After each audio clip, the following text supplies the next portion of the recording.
Welcome back to our channel. So आज हम class में एक बहुत ही मजेदार एक्टिविटी करने वाले हैं। The activity name is the magic arrow. So are you guys ready? Look at this paper. मैंने इस पेपर में एक एरो बनाया है जो लेफ्ट की साइड शो हो रहा है ना? Yes ma'am. ओके, अब मैं यहाँ पे इस पेपर को इस ग्लास के पीछे रखती हूँ। आप बताइएगा कि इस ग्लास के पीछे के रखने के बाद भी ये लेफ्ट की शो हो रहा है कि नहीं? Yes ma'am. अब होगा असली मैजिक शुरू। अब मैं इस एम्प्टी ग्लास में इस पानी को डालूंगी और देखते हैं कि हमारा एरो लेफ्ट जो अभी तक लेफ्ट में था वो राइट में शिफ्ट होता है कि नहीं। सो लेट मी नो, ये एरो शिफ्ट हुआ है कि नहीं? यस मैम, हुआ है। Wow, look at that. जैसे ही हमने इस पानी की ग्लास को एरो के सामने रखा तो हमारा arrow left to right shift हो गया। सो हुआ ना कमाल का magic? Yes ma'am. Diffraction. It is the bending of light when they pass from one medium to another.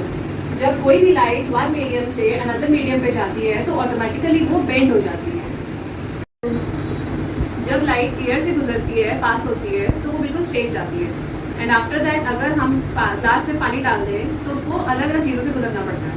That is first from air, after that from the glass and after that from the water. So जब इस light को अलग अलग चीज़ों से गुजरना पड़ता है, पास होना पड़ता है, तो वो ऑटोमेटिकली बेंड हो जाती है। ये जो पानी से भरा ग्लास है ये एक कॉन्वेक्स लेंस या फिर मैग्नीफाइंग ग्लास की तरह काम करता है, जिसकी वजह से ये सारी लाइट्स यहाँ पे इकट्ठा होती है यानी कन्वर्ज हो जाती है, और जिससे हम इसलिए इसको हम फोकल पॉइंट भी कहते हैं।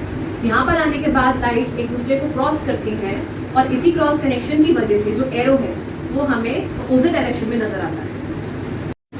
So now you understand the science behind this amazing experiment. Yes, so reflection जो होता है वो खाली किताबों में पढ़ने की चीज़ नहीं है, ये हमारी डेली लाइफ में और हमारे आसपास की चीज़ों में छुपा होता है।